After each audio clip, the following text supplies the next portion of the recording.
How do you build on that and build on the continuity that you've now started, while also understanding that you're a new head coach for a reason, that the previous head coach isn't here anymore, and so you have to kind of make this into your own? How do you balance those two things as you start this new journey? Timing is going to be important. It's still about serving our players as best as I possibly can and serving this program as best as I possibly can. That's what it was about when Gene and I met, and that's what it's going to be about moving forward.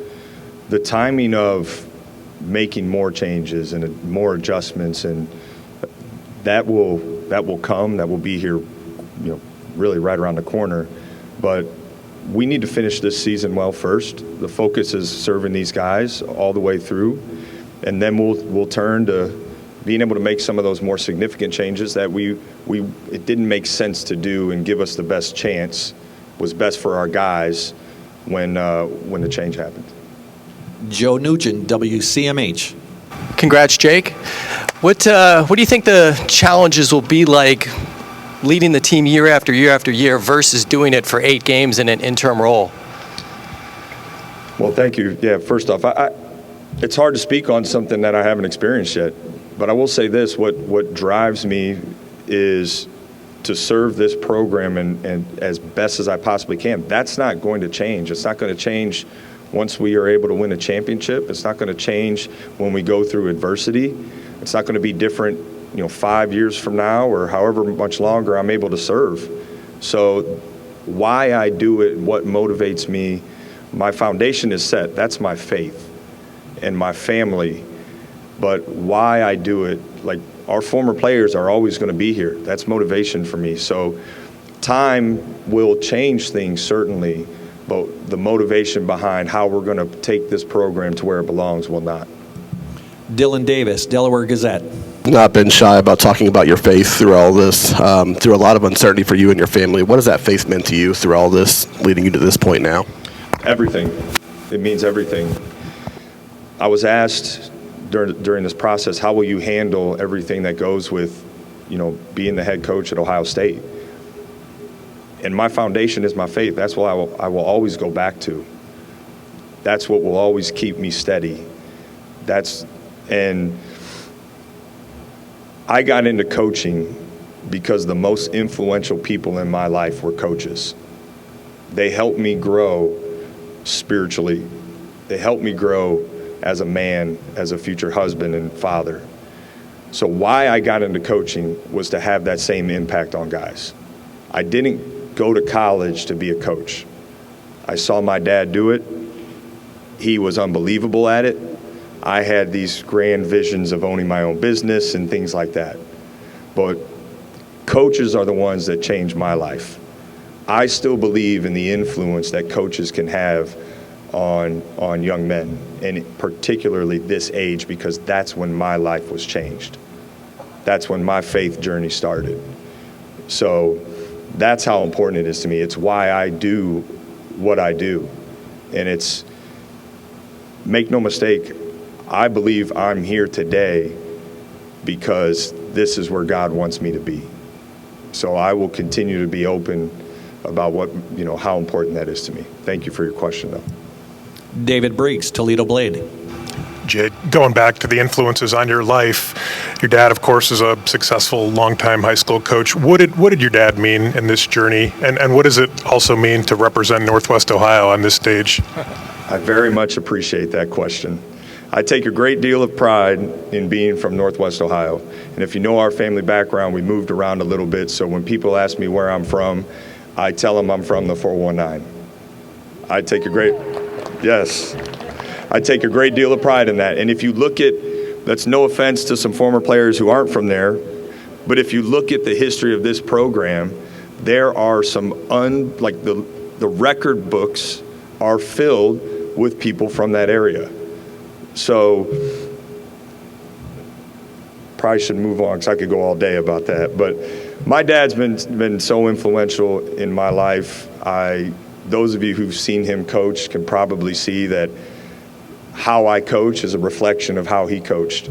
And he taught me at a very early age how important passion was, both when you're correcting, but in an encouraging way too, and celebrating good things that happened. And his influence on me it's huge. Him being around this last month has been critical for me in the way he supported me.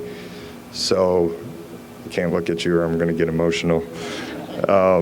This means everything for our family to be able to be here and him be here today. Rob Aller, Columbus Dispatch. And Rob, when you're done, can you put it over your left shoulder for Katie? Thank you. Rob Aller. Your life could have taken a lot of different paths. You said maybe you were going to start your own business. Do you remember the moment you flipped the switch and what prompted that to go into coaching? Was there a moment or was it a gradual thing?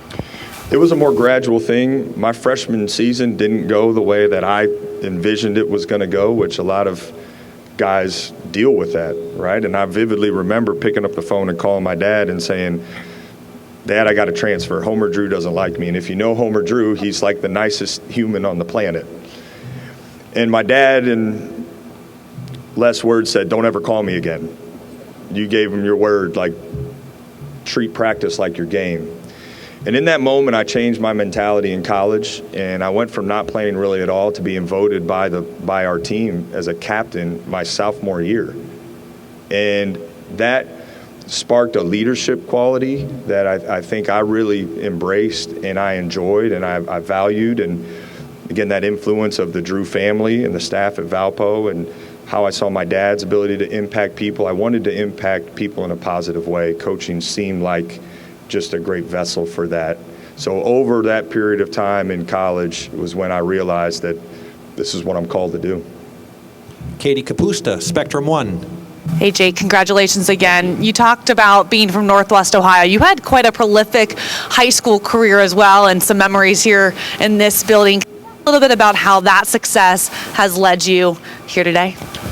Yeah, to this day, and we're going to we got to build this to where we can surpass this. But my greatest memory in basketball is being on this court, winning a state championship with my dad coaching and my brother on the team. I've yet to be able to accomplish or achieve anything that has surpassed that. Perhaps we can do that here, but this arena has meant a lot to me. I met my wife here. We got engaged here. There's been so many moments on this court, and it's just part of the list of things of why we care so much about this program. But yeah, that moment, I hope every kid, I wish every kid could experience that, every high school kid. I love the state tournament. It's the absolute best. Ohio high school basketball is special. There's great coaches in this state. It's critical. The relationship between our program and this state is really important. We have to continue to raise that because we want guys from this state to be a part of our program. It doesn't have to exclusively be. There's been a lot of great players go through here who aren't from Ohio. But we could spend all day talking about the list of guys, and some of them are here, who are from this state. And I just believe when you put on an Ohio State jersey and you are from the state of Ohio, it's almost like getting just an extra 2-3%. Guys in this program, they've always given everything they have. But when you're from this state and you put that jersey on, you get an extra couple percent, like unlocks maybe a little bit extra ability. So, that was my best memory. I'll forever cherish that. But this court and this building have meant a lot to us. A couple more questions, folks. Adam Jardy, Columbus Dispatch. Thank you. So, you after the game on Friday night, you said you hoped to come home, get a little bit of rest, and kind of figure out what was going to. What were those next 24 hours like for you? How did Saturday unfold, and when did you realize that this was all real? Yeah, thanks to Ross, I didn't get any more rest. In fact, it went the other way. We didn't know our postseason, right, what that was going to look like, so my mind was kind of still wrapped around that a lot and wrapped around just how we could serve our players. When I got a chance to meet with Ross and just how that, kind of unfolded, I was a little anxious. I was a little.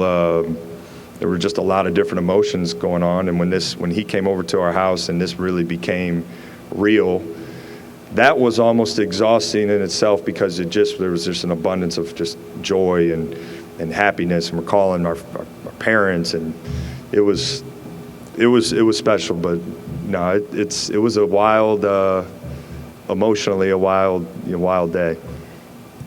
And we'll wrap things up with Tony Girdman, Buckeye Huddle. Jake, in Ohio, what is your philosophy on building the roster via school recruiting versus the portal? I think balance is important. I think balance is important at Ohio State. Like, we're able to recruit talented high school players, and we need to continue to do that.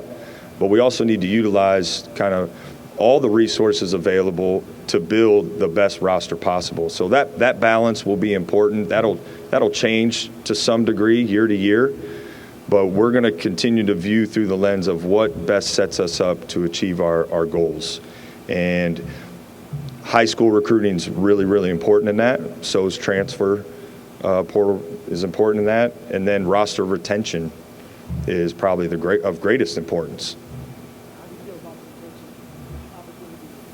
Right now. Yeah, listen, our focus we still got something to play for, so our focus as a program has been on that, but conversations have been started. We got to serve these guys well and see this season through. But as you guys have seen, there are great players in this program right now.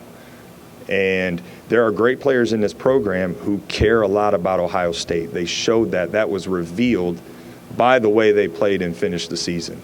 So we'll certainly lean into that, embrace that, and those conversations will happen as soon as the season's over.